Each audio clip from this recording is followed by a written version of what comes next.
మీరెప్పుడైనా గాలికి పోయేదాన్ని ముడ్డికి తగిలించుకొని మూతి కాల్చుకోవడం విన్నారా? ఎగ్జాక్ట్ గా ఇదే పని ఇప్పుడు టర్కీ చేసింది. ఆపరేషన్ సింధూర్లో పాకిస్తాన్కి సపోర్టుగా 350 డ్రోన్లు పంపించింది. దీనికి భారత్ టర్కీతో యుద్ధం చేయలేదు, ఒక బుల్లెట్ కాల్చలేదు. కానీ టర్కీకి బుద్ధి వచ్చేటట్లు చేసింది. అదేంటంటే మే 2025 టర్కీకి చెందిన చెలేబీ ఏవియేషన్ సంస్థను నిషేధించింది. దీంతో ఆ సంస్థకి దాదాపు 4700 కోట్లు నష్టం కలిగింది. అంతేకాదు టర్కీకి చెందిన కొన్ని కాంట్రాక్టర్లు కూడా రద్దు చేసింది. వీటితో పాటు టర్కీకి వెళ్లే భారతీయ టూరిస్టులు 30-40% తగ్గిపోయారు. అలాగే మరోవైపు భారత్ టర్కీకి ఎగెనెస్ట్ గా ఉన్న సైప్రస్, అర్మేనియా దేశాలకు రక్షణ సహకారాన్ని అందిస్తుంది.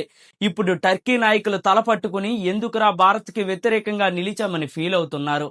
కొన్ని కంపెనీ సంస్థలు డైరెక్ట్ గా ఇన్వాల్వ్ అయి తప్పు చేశామని చెబుతున్నాయి. ఇది కదా నిజమైన రివెంజ్ అంటే. యుద్ధం అంటే కేవలం మిసైల్సే కాదు, అప్పుడప్పుడు మైండ్ కూడా వాడాలి. ఈ విషయంలో మోడీ గవర్నమెంట్ 100% సక్సెస్ అయిందని నేనైతే నమ్ముతున్నా. మీరు కూడా ఏకీభవిస్తే వీడియోని లైక్ చేయండి. అండ్ ఈ విషయంలో భారత గవర్నమెంట్ తీసుకున్న డిసిషన్ పై మీ ఒపీనియన్ ని కామెంట్ చేయండి. జై హింద్.